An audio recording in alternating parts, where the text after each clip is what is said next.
ভুল করলে মাফ মেলে, কিন্তু মুক্তি মেলে না। এ একটা লাইনেই ঢাকা পড়ে গেল ১৫ বছরের দাম্পত্য জীবন, একটা শিশুর ভবিষ্যৎ আর একজন স্ট্রং নারীর পুরো জীবন। ২০১০ সালে ৯ নভেম্বর, তখন ইকরা মাত্র ১৯ বছরের এক তরুণী। ছোট পর্দার অভিনেতা জাহের আলভির সঙ্গে প্রেম করে পালিয়ে বিয়ে করেছিলেন দুইজন। ভালোবাসার জয় হলো, তারপর শুরু হলো একটা সুন্দর সংসার। ছেলের নাম রাখলেন রিজিক। ১৫ বছর কেটে গেল, সবাই ভাবল অনেক সুখী পরিবার তারা, কিন্তু কেউ জানত না এই সংসারের ভেতরে কি ভয়ঙ্কর ঝড় বইছে। শনিবার দুপুর ১:৩০টার দিকে মিরপুর DOHS এর একটি ফ্ল্যাটে গলায় ওড়না পেঁচিয়ে ঝুলছিল ইকরার নিথর দেহ। ঘটনার ঠিক আগের দিন স্বামী জাহের আলভি নিজের ফেসবুকে লেখেন, ভুল করলে তো মাফ মেলে, কিন্তু মুক্তি মেলে না। ইকরা সেই পোস্টে মন্তব্য করলেন, অভিনন্দন, ভুল করলে মাফও মিলে না, মুক্তিও মেলে না। ভুল স্বীকার করতে পারলা? আমিন আমিন, আমার আমিকে মুক্ত করে দিলাম, আবার কাটছো কেন? নেটিজেনরা বলছেন, এই পোস্টগুলোতে দুজনের মধ্যে চলমান ঝগড়া এবং সম্পর্কের অবস্থা স্পষ্টভাবে ফুটে উঠেছে। একই সঙ্গে ইকরা লেখেন, একজন মানুষের পুরো জীবন ধ্বংস করে দেওয়া যায়, ক্যারিয়ার, সম্পর্ক, সম্মান, ভবিষ্যৎ, সবকিছু। একই দিন ইকরা আরেকটা আক্ষেপ ভরা পোস্টে লেখেন, এই কথাটার মানে খুব সরল কিন্তু তীব্র।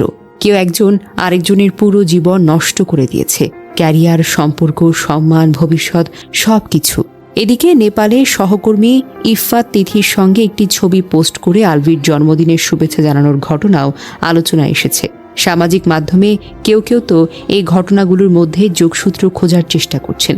সবাই বলছে, ইকরা ছিলেন অসম্ভব স্ট্রং। যে মেয়ে অন্যদের অনুপ্রেরণা দিত, সন্তান নিরাপত্তা দিয়ে চিন্তা করত, আজকের ইফতার পার্টির প্ল্যান করেছিল, এক আপুকে বলছিল আমি আলাদা বাসা নিয়ে থাকব, জব করব, এমন একজন মানুষ হঠাৎ এভাবে নিজেকে শেষ করে দেবে কেন?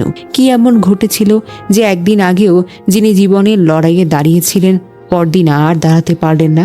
জাহের আলভি তখন নেপালে শুটিংয়ে। খবর শুনে ফেসবুকে পোস্ট করলেন স্বাভাবিক কণ্ঠে, গোছানো ভাষায়। কমেন্ট বক্স বন্ধ করে দিলেন। নেটিজেনদের চোখে এটা সন্দেহজনক। অনেকে বলছে, স্বামী দেশের বাহিরে থেকে তাকে মেরে নিত যাতে দোষ না যায়। কেউ কেউ তো সরাসরি অভিযোগ করছে, আলভি ইকরাকে মেরে ফেলেছে। নেটিজেনরা প্রশ্ন করছেন, কেন এমন শক্তিশালী একজন নারী নিজেই নিজের জীবন শেষ করলেন? কি সত্যি এটি দাম্পত্য ঝগড়ার পরিণতি, নাকি এর পেছনে অন্য কোনো অজানা হাত আছে? সামাজিক মাধ্যমের পোস্ট, কমেন্ট, জন্মদিনের ছবি সব মিলিয়ে রহস্য আরও গভীর। শেষ পর্যন্ত ইকরা জাহের আলভির ঘটনা আমাদেরকে মনে করিয়ে দেয়, কখনো কখনো পরিচিত জীবনেও লুকিয়ে থাকে এমন কষ্ট ও সংকট যা বাহির থেকে বোঝা যায় না। এই ঘটনা শুধু শোক নয়, সতর্কবার্তা। সমাজ, পরিবার এবং প্রিয়জনদের প্রতি দৃষ্টি রাখা অপরিহার্য। পুলিশ তদন্ত করছে, সিসিটিভি দেখা হচ্ছে, কিন্তু প্রশ্ন থেকেই যায়, এটা কি সত্যি আত্মহত্যা নাকি কোনো পরিকল্পিত হত্যা যার পেছনে অনেক অনেক কথা লুকোনো আছে?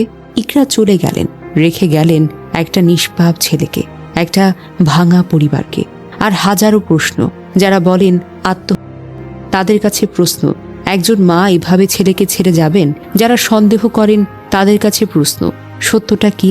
আল্লাহ ইকরাকে জান্নাত দান করুক, আর যদি কোনো অন্যায় হয়ে থাকে তাহলে সত্যটা বেরিয়ে আসুক। রিজিক যেন তার মায়ের অভাব না বুঝে। এই ঘটনা আমাদের সবাইকে ভাবায়, দাম্পত্য জীবন কতটা ভয়ঙ্কর হতে পারে। যখন ভালোবাসা শেষ হয়ে যায়, চুপ করে থেকো না, সত্য চাও, ন্যায় চাও। ইকরার মৃত্যু যেন বৃথা না যায়।